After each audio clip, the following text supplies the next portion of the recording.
ይሄ እኮ ነው ለውጡ። ልልዬ ይህን ቆንጆ ማዘሯና ቤኪን አስታውሻች? ቤኪ አዴ ለመጥፎ ሰው ነው።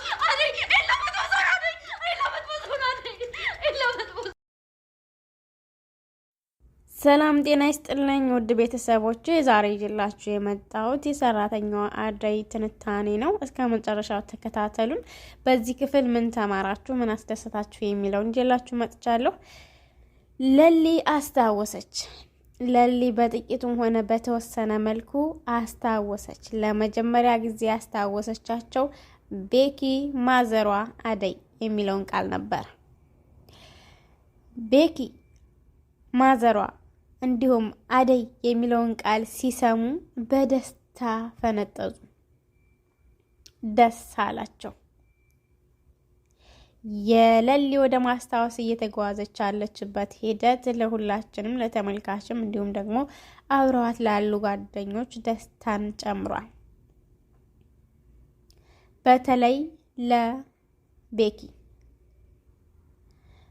በአሁን ላይ የሌሊ ማስታወስ በጣም ልዩ ስሜት ሰጥቶታል። ደስታን አብስሮታል። የልፋቱ ውጤት እያፈራ ይገኛል።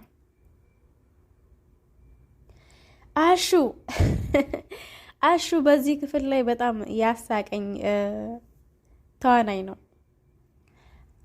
ይህ በሽታ ሸርታቴ በሽታ ብዙ ሰዎችን ለጉዳት የሚያጋልጥ ነው።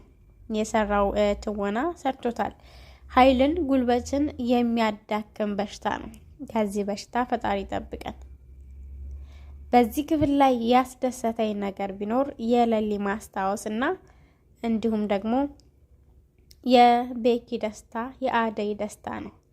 አደይ የራሷን ሕይወት ትታ ስለ ጓደኛዋ ውጣ ውረድ እያለች ለጓደኛዋ መስዋዕትን የከፈለችበት ውጤታማ አድርጓታል ወይንም አስደስቷታል ማለት ነው። በዛን ውስጥ ሳለ የአደይ ጊዜ አለመስጠት ለዴቭ እረፍት ነስቶታል።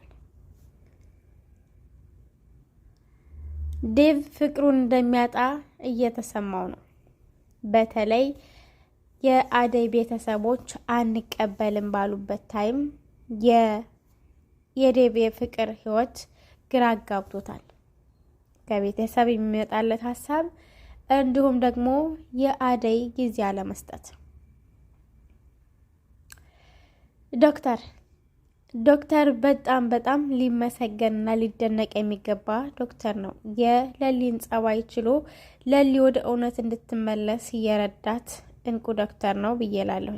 ነገር ግን ዶክተሮች በሚዘናጉበት ሰዓት ብዙ ህመማን እንደሚታመሙና አደጋ ላይ እንደሚደርሱም ያሳያል። በስራ ላይ መዘናጋት ዋጋ የሚያስከፍላልም፣ የስራ ማጣትንም ያስከትላል። እንዲሁም ደግሞ ተጎጂ ሰዎች በበዙ ሰዓት የስራ ድርጅትንም እስከ ማጣት ያስደርሳል ማለት ነው። የለሊ ማስታወስ ለዶክተሩም አንድ ተስፋ ሆኖታል። የዳይመንድና የአሹ ጓደኝነት በመካከላቸው ሮማን አለች። ሁለቱም ይወዷታል። ነገር ግን ዳይመንድ አሹ አብልጦ እንደሚወዳት ስለሚያውቅ ነገሩን ተወትናቅ አድርጎ ትቶለታል። ነገር ግን አሹ በቅናት ይናገር ነበር። ያም ሆኖ ሳለ ግን ኃይለ ቃል ቢነጋገሩም ግን በደካማ ጎናቸው ወይም በችግራቸው ሰዓት ይተሳሰባሉ። እና እናንተስ ለጓደኛችሁ በችግሩ ሰዓት ትደርሳላችሁ? በጥሩ ሰዓት ተጣልታችሁ ለችግሩ ሰዓት የምትደርሱ ሰዎች አላችሁ? ይህ ኮሜንት ላይ ጻፉልኝ። እንዲሁም ደግሞ የለሊ ማስታወስ እና ደግሞ የቤኪ ደስታ የተቀላቀላችሁ እንደዚሁም ኮሜንት፣ ላይክ፣ ሰብስክራይብ ያደርጋችሁ እየኮመታችሁ አብራችሁን ቆዩ። አሹ ሐኪም ቤት ገብቶ እንደ ለሊ ባብድስ እምዬን ሳላይ በማለት ትወናውን ሲቀጥል አይተናል። በጣም ይችልበታል ማለት ይገልጻል። አይገልጸውም። በዚህ ክፍል ላይ ገጀራውና ባቡሬ ይከዳዳሉ ወይንስ እስከ መጨረሻው ጓደኝነታቸው አብሮ ይዘልቃል? እስከ መጨረሻው ጓደኝነታቸው አብሮ ይዘልቃል ወይስ ላይዘልቅ ይችላል?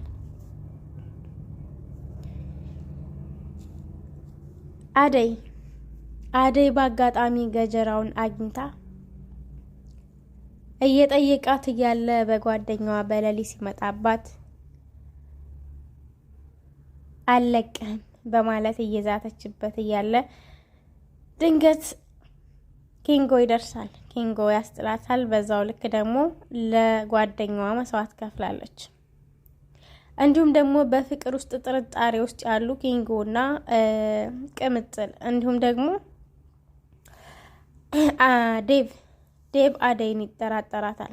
ይህ የፍቅር ውስጥ ጥርጥር ካለበት አለመተማመን ካለ ፍቅር አይዘልቅም። ስለዚህ መተማመንን የመሰለ ነገር የለም። ቤዛና ወንድሟ እንዲሁም ደግሞ ፍቅር ወደ ተንኮላቸው ገብተዋል። ወንጀላቸውን ለማዟዟር ወንጀለኛነን አይደለንም የሚለውን ቃል ለመቀበል ወይንም ሰዎችን ለማሳመን ሌላ ወንጀል ሊሰሩ እየተዘጋጁ ነው። ቤዛና ዳኒ ግን ፍላጎታቸው ምንድን ነው? ገንዘብ ሊፈልጉበት የቻሉት ምክንያታቸው ምንድን ነው? ገንዘብን ለማግኘት ሲባልስ ሰዎችን ወንጀል ውስጥ ማስገባት ተገቢ ነው ብላችሁ ታስባላችሁ? እዚህ ጋር የሁላችንም ጥያቄ ነው። በጥያቄያችንም መሰረት እንወያይበታለን። የራሷን ጥፋት ወደ አደይ ለማላከክ ከፍቅር ጋር ጥምረት ሰርተዋል። እንዲሁም ደግሞ ከወንድሟ ጋር ጥምረት ሰርተዋል።